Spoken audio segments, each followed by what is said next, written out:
Hello, my name is Bria Dawn Forbes, and I am a happiness and joy coach.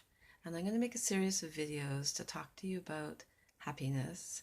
And this is particularly good for anyone who might feel depressed or unhappy. And I'm going to tell you how I cured my clinical depression. And each video will be a discussion about different aspects of becoming happy and the things that you can do to become happy in your life. And right now, if you're watching this and you don't feel good, or you feel very unhappy, or you feel very depressed, just know that it is possible to cure it. And when I was diagnosed, I was 18, and I was told you could never be happy again. And I was told that by about two or three psychiatrists, and they just said, we have some medication you can take, and that will maintain you, but you can never hope to be happy again. And so I decided to go my own direction. Now, whatever is right for you, you need to go the way that's right for you. And certainly if medication is working for you and that's good for you, then, don't stop. But for me, I decided I wanted to be cured, and that wasn't going to work for me. So I went off on my own for about 9-10 years trying to figure out why I was depressed.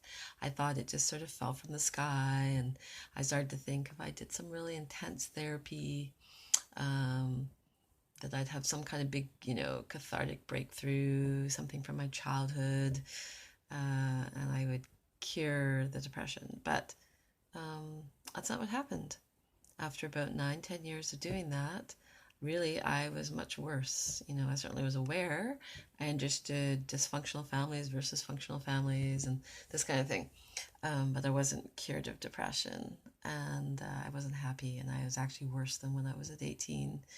So one night I said this big prayer, a real kind of surrender prayer, where I just said, okay, obviously what I'm doing isn't working. I want to be happy again. I don't know how to cure this. Please show me what to do. And please show me what I'm doing to keep this going. And I don't think at that point I really knew that I was doing something, but I knew I wasn't doing what was needed to cure it. And within a few days, I was given a tape someone made me from Tony Robbins. And he was the first person really to say, if you're depressed or anxious, you are creating this from the inside. Not meaning to, accidentally, of course, but you are creating it. And for me, this was, huge shock. I truly thought this had just fallen from the sky upon me. I had no idea that I was creating my own depression. Why would I do this? I didn't want to do this. And then he explained, that it's through habits of thought, probably ways I was living. And the best thing he explained was about focus. And that's really what we're going to talk about today, the power of focus. And there's a technique he teaches that I did that really helped me. And I want to talk to you about this. Now, this is my first time doing this. I'm sort of holding this, and it's be better if I could put it down, but I don't have a big high thing to put it on, so I'll just hold it for today, but I'll figure this out as I go along. So the technique is called the recipe technique. And what you do is if you like a recipe, if I want to teach someone how to make chocolate chip cookies the way I do, I would write out a recipe for them. And, this is what you do. Here's the steps. Here's the ingredients. Follow this recipe and you will make the cookies that I make. So this was a depression recipe. And he had me write out step by step what was I doing to create depression, like each step, and to get in touch with what particularly the first couple of steps were. And so for me, it turned out to be anger and self-pity. So when things would happen in life, I would just immediately go to anger and self-pity. And that had become my automatic way of living. I lived in that every day. And as I wrote my list out, my recipe, it became obvious that I was depressed for a reason, that there was nothing wrong with me. I was just doing stuff that was creating this depression, and I'd been doing it for a long time, so hence why I was clinically depressed. And then it gets you to write out your happiness recipe.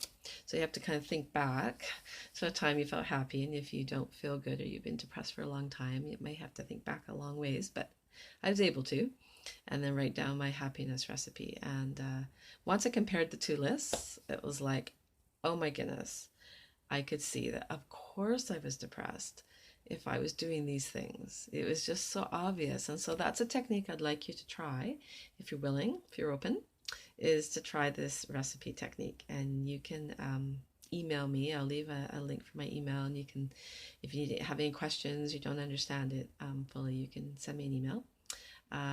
As I said, I'm a happiness joy coach, so you can also, if you'd like to book some sessions with me, you can email me and let me know, and we can set up some sessions. So I had a friend who was a depression buddy. You know, when you're living in depression, you often have friends, best friends even, who are your buddy in depression, much like when people have drinking buddies. I had a depression buddy, and I got her to do this. Once I cured mine, I got her to do this recipe technique, and she literally, we were sitting on the floor, she literally rolled around screaming in laughter because she could see how ludicrous her list was, and the difference between the two lists. And like, it was insane. Of course, if you do these things, think these thoughts, say these things to yourself, view the world this way, of course you're going to be depressed, right? It wasn't a big mystery anymore as why she was depressed. The next thing was letting go of doing those things, but that's a whole other video that we'll talk about. Anyways, so I'm going to leave that with you today, and the next video is going to be the power of focus. So we're going to take a look at that. So try that technique and see how it goes. Okay, have a great day.